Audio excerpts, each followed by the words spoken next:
Top quality और consistent performance के लिए सिर्फ सिल्वर पंप्स। टॉप क्वालिटी और कंसिस्टेंट परफॉर्मेंस के लिए सिर्फ सिल्वर पंप्स, नाम याद रखना। यंदा झालेल्या चांगल्या पावसामुळे धुळे जिल्ह्यामध्ये यंदा रब्बीचा हंगाम देखील चांगला होतो आहे। आपण बघू शकतो की या ठिकाणी आता गहू काढणीला सुरुवात झालेली आहे। धुळे जिल्ह्यामध्ये रब्बीचा हंगामाचं क्षेत्र जर बघितलं तर जवळपास 90,000 हेक्टर क्षेत्रावर रब्बीचा पिकं घेतली जातात।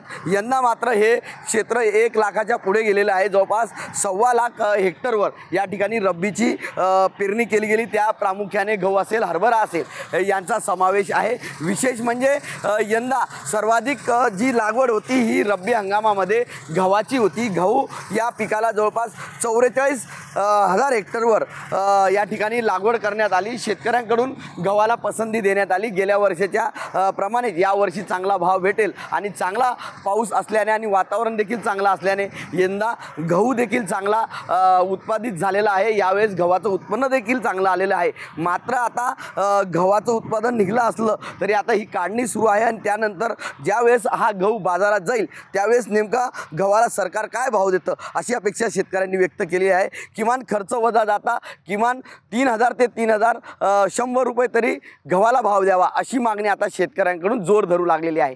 मनीष मासोळे, TV9 मराठी, धुळे।